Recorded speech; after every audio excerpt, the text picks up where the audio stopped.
Vai ter arrebatamento secreto na volta de Jesus? Nós precisamos ver o que a Bíblia fala sobre esse assunto, o livro de Deus. Aqui nós vemos o seguinte texto, Lucas capítulo 17, no versículo 34, que fala: Digo-vos que naquela noite 2 estarão numa cama, um será tomado e deixado outro.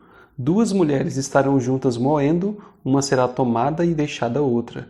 2 estarão no campo, um será tomado e o outro deixado. Quando nós olhamos para esse texto, o que o texto está dizendo é: vai chegar o momento em que vai ter 2 pessoas, uma vai ser tomada e a outra vai ser deixada. Mas em nenhum momento desse texto aqui diz que a pessoa que vai ser tomada ou levada vai ser levada de forma secreta. Não diz isso. Acontece que algumas pessoas pegam esse texto bíblico para dizer que a pessoa vai ser tomada de uma forma secreta. Mas não é assim que acontece. Quando nós olhamos o arrebatamento, digamos, de Elias, Elias estava andando com Eliseu e de repente Elias ele foi tomado para o céu.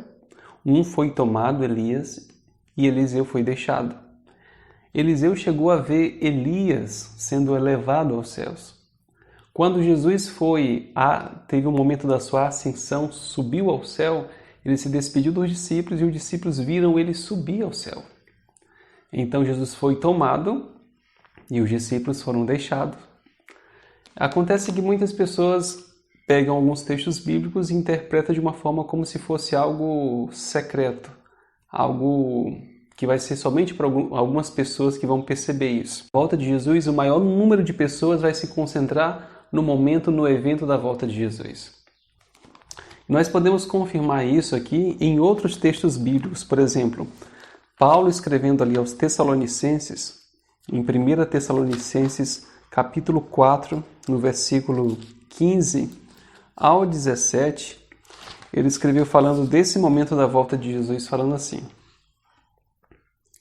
Ora, ainda vos declaramos por palavra do Senhor isto, nós os vivos, os que ficarmos até a vinda do Senhor, de modo algum precederemos os que dormem. O que Paulo está dizendo aqui é que nós, os que ficarmos vivos, não precederemos aqueles que estão dormindo, não iremos antes do que aqueles que estão mortos. Então, nós não iremos subir ao céu sem antes haver uma ressurreição dos que morreram em Cristo, dos que estão dormindo, segundo ele.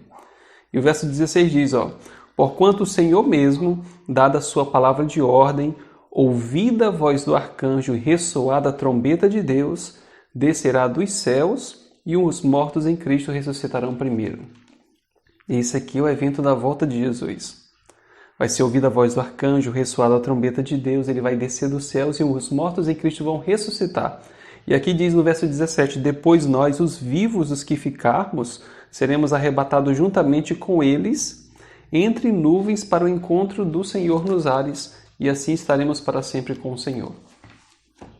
Eu acho interessante que Paulo que diz o seguinte, que vai haver uma ressurreição de mortos, uma multidão de mortos irá ressuscitar, não vai ser algo secreto, vai ser ouvida uma trombeta de Deus, a voz do arcanjo vai ecoar por toda a terra, e esse grupo de pessoas que estavam mortas e ressuscitaram vai se unir juntamente com os santos vivos que ficaram aqui na terra e vão ser levados ao céu para se encontrar com Jesus lá.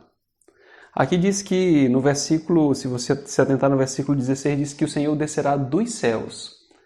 Mas Paulo, em um texto bíblico, diz que ele foi levado para o terceiro céu. Então, acreditamos que Jesus vai descer do terceiro céu, do segundo, e vai ficar praticamente no céu atmosférico. Nós encontraremos ele nesse céu. Isso é uma crença, não está dizendo exatamente na Bíblia esse ponto. Mas o que acreditamos é o que está escrito, que diz que nós, juntamente com os mortos que ressuscitaram, nos encontraremos com o Senhor nos ares. Mas aqui também não diz que vai ser um evento secreto, nem invisível. Pelo contrário, a trombeta de Deus, a voz do arcanjo, as pessoas que irão ressuscitar, uma multidão de pessoas, isso vai ser percebido por todo o planeta Terra, por todos os habitantes. E aqui, inclusive, nós encontramos Jesus falando a respeito da sua vinda, no livro de Mateus, capítulo 24, no versículo 30, dizendo o seguinte, acompanhe comigo a leitura.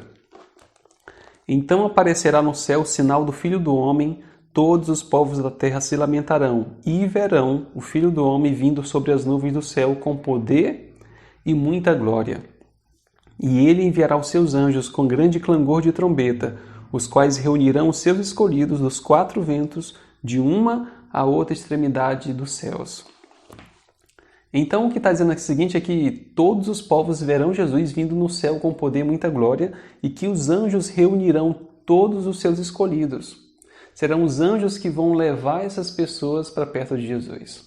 Por isso que muitas vezes eu vou estar salvo e a pessoa do meu lado infelizmente perdido. Um vai ser tomado e o outro deixado, infelizmente. Mas Jesus ele nos advertiu o seguinte, em Mateus 24, no versículo 42 ao 44, dizendo assim, olha só. Portanto, vigiai, porque não sabeis em que dia vem o vosso Senhor. Mas considerai isso, se o pai de família soubesse a que hora viria o ladrão, vigiaria e não deixaria que fosse arrombada a sua casa. Por isso ficai também vós apercebidos, porque a hora em que não cuidais, o Filho do Homem virá. As pessoas dizem que vai haver um arrebatamento porque Jesus virá como ladrão. Mas, na verdade, todas as referências bíblicas que apontam Jesus vindo, digamos, entre aspas, como ladrão, tem a ver não com a maneira da sua vinda, mas sempre a ver com o dia, com o momento, com a hora, nunca com a forma da sua vinda. Por exemplo, Pedro escreveu também isso aqui na sua epístola. Pedro, escrevendo para a Igreja de Deus, para os filhos de Deus, os servos de Deus, ele disse o seguinte, aqui em 2 Pedro capítulo 3, no versículo 10. Virá, entretanto, como ladrão, o dia do Senhor, no qual os céus passarão com estrepitoso estrondo e os elementos se desfarão abrasados. Também a terra e as obras que nela existem serão atingidas. Então Pedro diz, olha, virá como ladrão o dia do Senhor, não o Senhor. E o ladrão também não é invisível. O ladrão ele não é um ser oculto. Ele pode ser visto pelas câmeras de segurança, pelo morador que vai estar dentro da casa e ser surpreendido, mas o dia do Senhor vai vir como ladrão de surpresa para aquelas pessoas que não estarão preparadas. E aqui diz o seguinte, nesse dia os céus passarão com estrepitoso estrondo, os elementos se desfarão abrasados, a terra e as obras que nela existem serão atingidas. Então não vai haver nada de secreto nesse grande evento da volta de Jesus. Não haverá um arrebatamento secreto, mas algo que será observado por todas as nações. Vai ser um evento maravilhoso, que vê os salvos subindo para o céu. Mais do que ver os salvos subindo é fazer parte dessa multidão de salvos. Então que eu e você e a nossa família estejamos preparados para subir no céu nesse grande dia da volta de Jesus. Aos seus filhos que